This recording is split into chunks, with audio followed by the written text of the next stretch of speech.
recording. Okay. So the first question I have is, just want you to tell me a little bit about yourself. What is your major? Like, what do you like to do? Okay, so my name's Alfredo Sandoval. I am currently studying to be a mechanical engineer. I go to the University of Southern Indiana. Kind of grew up in a small town, Washington, Indiana, if that sounds familiar for anyone in the Indiana area. I obviously have Hispanic roots. Specifically, my parents were both immigrants. They come from Mexico. Ended up coming when I wasn't even born yet, but I know my older sister was about a year old, and they ended up bringing her along. And so, kind of I guess, a funny story, or just something that a lot of kind of Hispanics and immigrants kind of believe in, is that if they ever see a child and they're crossing the border, it means it's almost like a angel is traveling with them. So like their chances of making it to the U.S. are highly, like, they're more probable, opposed to like doing it without it. It's just like it's kind of one of those things, I guess. God kind of looks out for the children. So Awesome. Yeah. And you guess you answered already my second question, which is where you grew up. The third question is, how did you like school? And that's referring to like K through 12. see, for school, it was very difficult for me. I guess, like, growing up, even just like in kindergarten, learning a second language such as English was very, very difficult.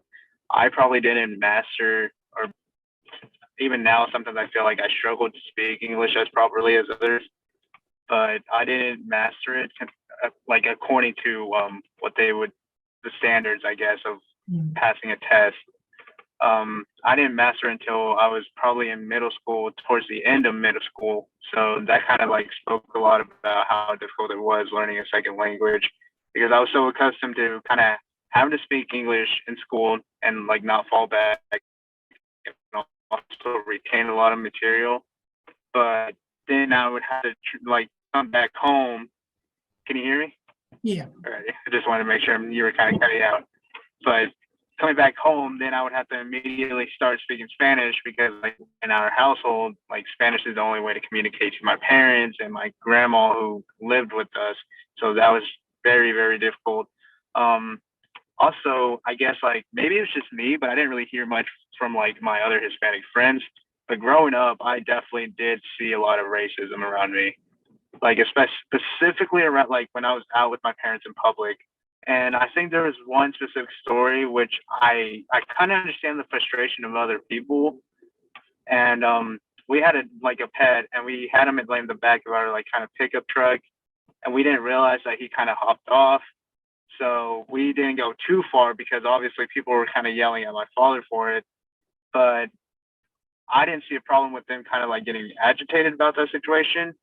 But when I started hearing racial slurs, that's when I just like, it kind of just surprised me, because I was like, damn, like I grew up. I wouldn't say I'm too protected, but hearing that for the first time as a kid just really surprised me. And then even with also friends, it was very difficult for me to make friends in school, just because they see that I was a different kind of color. I kind of speak the language as well as them, so they kind of just avoided trying to talk to me and try to understand me, just because it'd be easier for them. So that's growing up in from like kindergarten up to like eighth grade middle school was very difficult. But eventually I ended up kind of meeting people. I guess people matured. So Mhm. yeah. Awesome. Yeah. Thank you for answering that. And then the next question is, were there any experiences in school, positive or negative, that you remember? Like overall, it doesn't really matter. Yeah, overall, like anything that stands out. Um, yeah, there's definitely a lot of positives and negatives.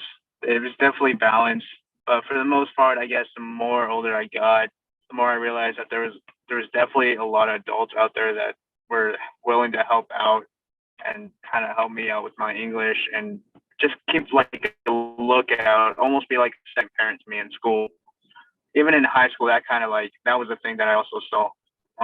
As far as negatives, I guess I kind of really spoke on that about just the racial slurs.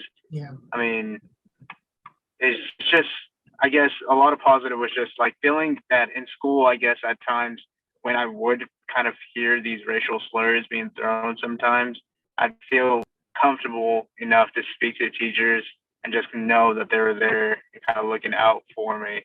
So That's good. Yeah.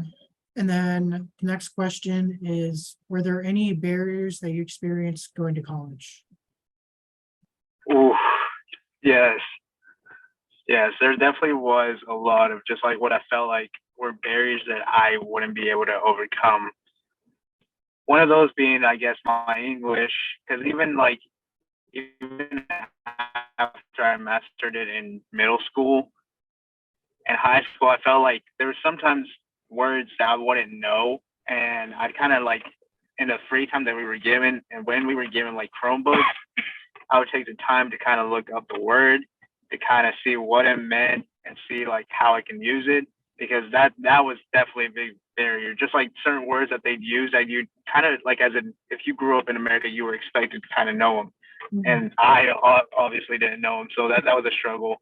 Um, Making friends was definitely, I guess, like a barrier that I really struggled because like mentally for the longest time, I felt really out of it in school because I just really never thought that I'd get to college, honestly. And I mean, if it weren't for this kind of family that kind of pushed me to pursue a career because they saw my potential, they saw that I definitely had a potential to study something, whether big or small. And I mean, now that I look at it, I'm nearly done. I'm a senior studying mechanical engineering. And I always look back and I'm like, damn, like I really made it this far. But I also am very, very grateful to that family, the people that have always just had my back for it.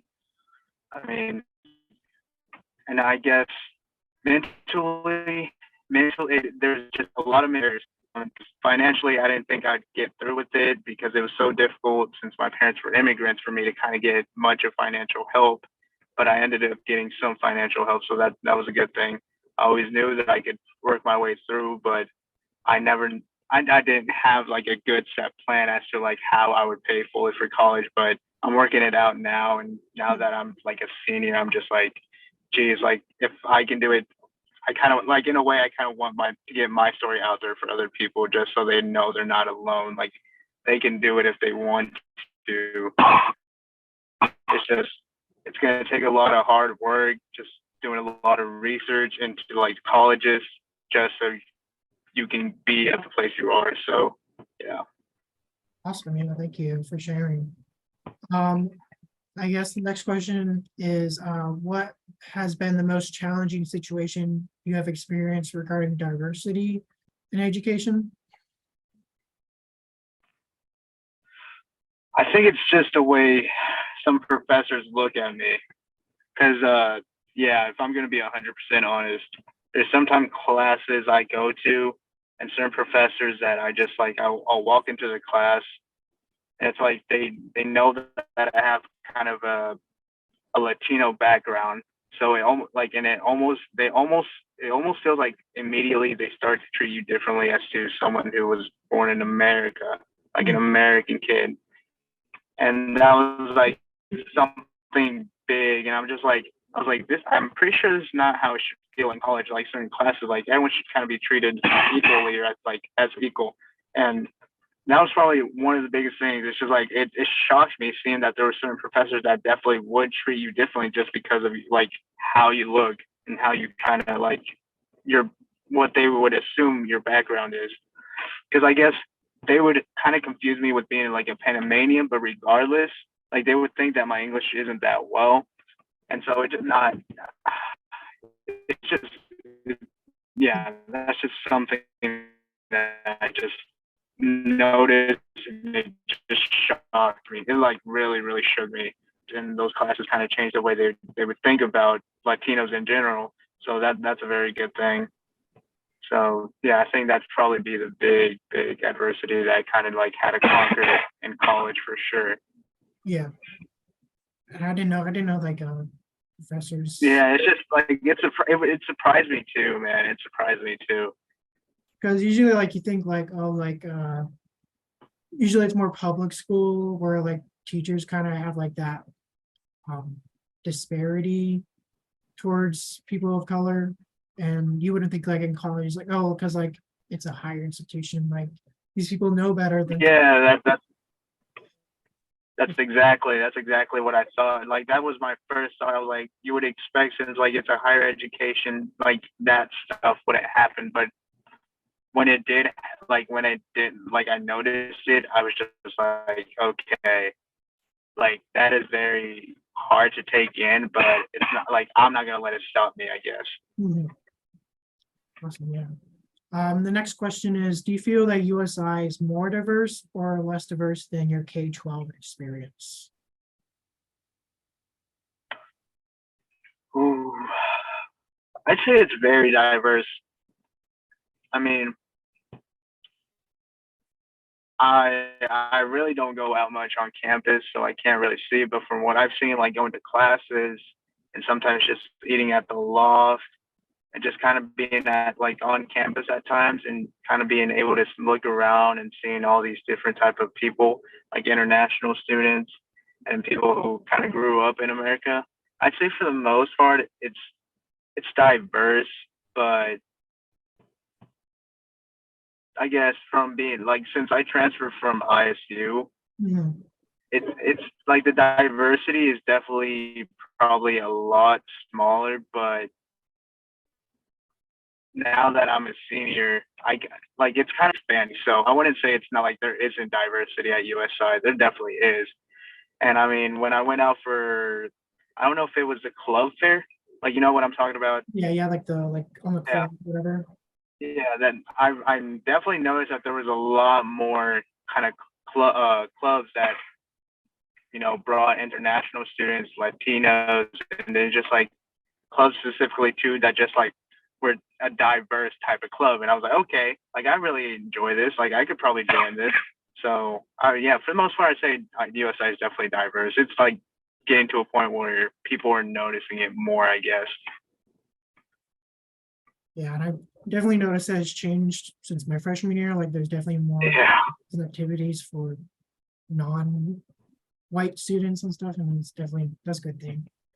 yeah, it's always Oh no, you're good. What were you gonna say? no. I agreed with you. I was like, yeah, it's definitely a good thing. Mhm. The next question is there any issues here at USI regarding diversity/equity that you feel should be solved or addressed? I mean, I think I made that point about certain professors. I mean, it's been like it's been a while since I can remember who those professors are. Like I can remember their faces, but I didn't pay too much attention to their name. Hmm. But definitely the way sometimes we are treated just because of our skin color or just like the assumption that they think we're an international student is something that definitely could be brought more attention. Because a similar incident, I guess, happened to one of the fellow Panamanian international students. I won't give details on his name. Hmm. I still remember the professor's name, and I don't know. Like I tried to talk to him, see maybe the professor was trying to joke around about it, but it really, really kind of agitated me that obviously the student had made a mistake and poured the wrong chemical and during lab in a sink, which you're not supposed to. I completely understand her frustration too, but there was no need for her to kind of say, hey, like, or shout out to the whole class and be like, do you not understand English well enough? Like that remark was not necessary. Hmm. No, neither like in front of the whole students. And that's why it just like really agitated me. And he didn't want me to do anything, but it really, really made me mad. I was like, hey, I really think you should bring it to light to the dean's office because stuff like that, you'd be surprised still happens even now. Like whether she was joking or not, it was just like something she shouldn't have said publicly. Yeah, like even like you don't do, I don't like I've ever seen professor do that for like a white student where they like kind of like embarrass them in front of the whole class for a mistake. Yeah, And I think that's probably because they were an international student, probably had a role why that professor decided to do that, which isn't right because like international students, they're here to learn, they're the same Yeah. for the students. So yeah, that's surprising. I didn't know that still happened. The last question is, have you ever felt excluded in education because of racial differences between the teacher slash educator and yourself? Can you repeat that again, Chase? I'm sorry. Yes, I'm very good. Have you ever felt excluded in education because of racial differences between the teacher slash educator and yourself? Is this just referring to college, or can it be like overall? Overall, Yes, yes, definitely. I think when I first experienced like the fact that I was kind of, I wouldn't say taught differently, but like teachers would be more impatient with like me, was mhm, probably in or not elementary, but more towards like middle school. Because like I guess they had the expectation that any Latino root kind of Spanish speaking kind of person should have gone to the point where can understand English to where teachers don't have to repeat themselves, have to break down something just so the student can understand it. And when I had one specific professor or teacher who just was very impatient, like I could remember just them getting very frustrated with me not understanding a certain topic, and I was trying to kind of ask them, but there was words that I just didn't know.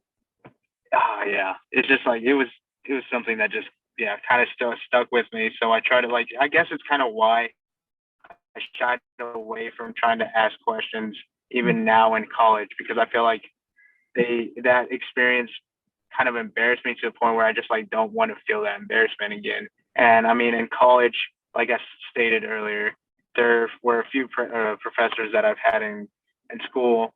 Even actually, I had an advisor who just like really questioned if I should be an engineer, just because I tried to explain to him that I was going through a rough moment, and that's why kind of my grades weren't as great as like I guess he expected them to be or wanted them to be. mm, And he just assumed that it was because of my English, like I wasn't understanding right, and he was trying to convince me not to drop engineering.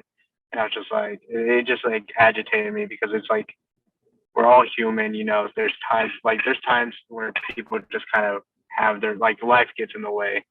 So, and then these other professors just completely different. Like when I would ask a question, they'd kind of answer it in a snobby way just because they feel like I wouldn't understand it, comprehend it.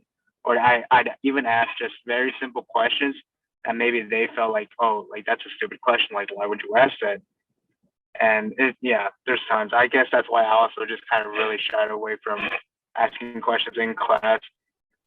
So usually, if I do have a question, I'll see kind of look around, see if I know someone, talk to them about, so they can break it down for me, because I know they'll be more patient with me.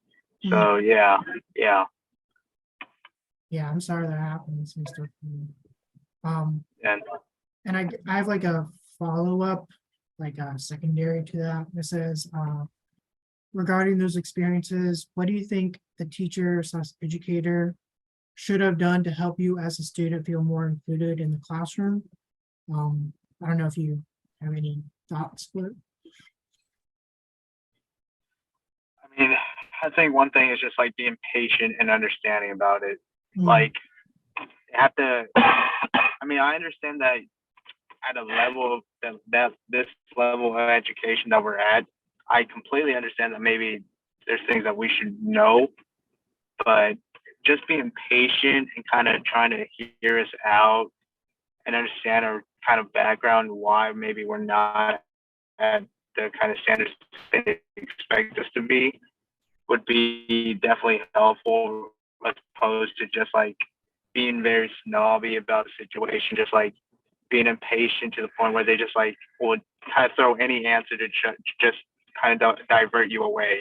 Um, Maybe just kind of point us to services that will help us out, that maybe will help break down the material, That definitely is a thing, and I know it's a thing now, so I definitely take advantage of that. So it's just, yeah, it's just, I guess for the situations I specifically have spoken about, it's just like being patient and understanding is just like key. Cause like Mhm. if we're just trying to ask a question, like we don't want to feel humiliated. I mean, like trust us, we get frustrated, like taunted, just like it isn't it.